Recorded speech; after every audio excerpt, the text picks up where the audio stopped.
I'd love to be talking about Ja Morant hitting a game winner, but I can't because it's Ja Morant, and he did it again.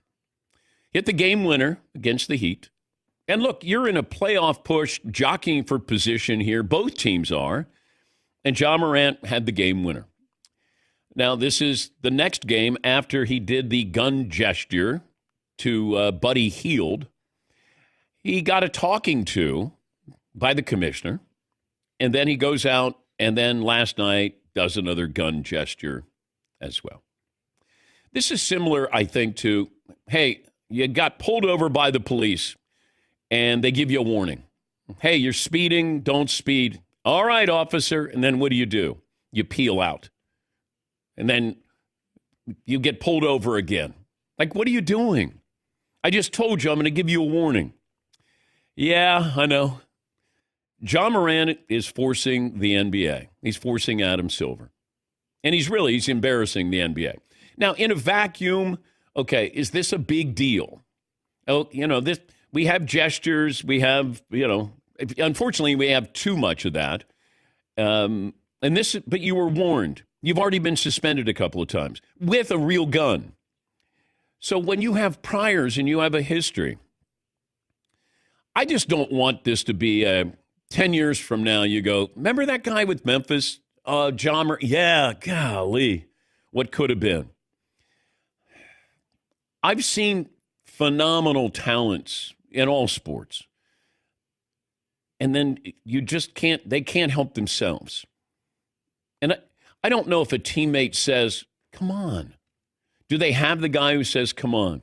Your coach just got fired. I don't know what role he played in that, but you're in a playoff push. You've been suspended, and you point the imaginary gun again. Like, what are you doing? You came in as a feel-good story. This guy out of nowhere. How did people miss on this guy at Murray State? Well, maybe we're starting to realize maybe why they missed out. Maybe there was stuff that was leading up to this off the court. He gives you highlights every single night. He's fascinating, phenomenal, but he's flawed because I don't know if anybody is really taking ownership of him because he's not. Is his dad? Or is dad just a cheerleader here? I mean, these are serious things because now you're affecting a career. Now, are you going to get suspended the rest of the regular season? Now you affect other people. If he wants to do something on Instagram Live with a gun, okay, you can be stupid. But this is where you're affecting an entire city, a coaching staff, and your teammates. Just play great basketball. You don't have to be a gangster. Just play. Be great. But you get to a certain point where he's over 25. It's like, man, when he was 22, he was Anthony Edwards. Well, now we're 25, and you wonder, where are we going with this? I don't know. Are you all in? Do you want to be a basketball player? Do you want to be a star? Do you want to be a leader? Do you want to be the poster child? Do you want to be first or second team All-NBA? And maybe you don't. I can only approach this. It's almost parental that I look at this.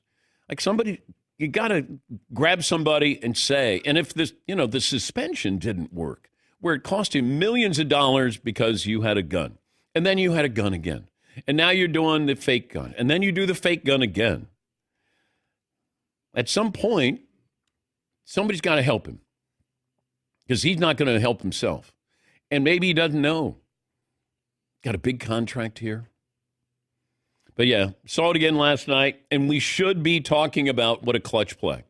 Got the ball, you went on the road, and then he does that. It's one of those where now the commissioner is going to have to act. And I don't know what he'll do. I mean, I think what he should do is say, I can't put up with this. Given how polarizing this issue is in America with guns, everything that's happened, we can't be cavalier about this. It can't be all fun and games and it's goofy and, hey, bang, bang. No. I would suspend him and then see how the team does the rest of the regular season. But that would be, I go to the old school. I go to the David Stern school. And then John Morant says that he doesn't care what people say anymore. Negative comments, yeah, he says I'm used to it. Pretty much a villain for 2 years now. Who made you a villain? You made you a villain. You were a feel-good story people loved watching you play. You made you. Nobody else did. And as I said when I came on, I'd love to be talking about, man, I love it. Somebody wants the ball in a clutch situation, and they hit a big shot. And you're navigating your playoff seeding here. But instead, we're not. That's unfortunate. And I know you have NBA players say, oh, you guys just focus on the negative stuff. Help me not focus on the negative stuff. Okay? I'd be more than happy to talk about how great Joker was the other night and Steph Curry was the other night, which I did. But then you get these resets where you're like, come on. And especially a repeat offender. That's the disappointing part of all of this. Did you learn anything? Apparently you didn't.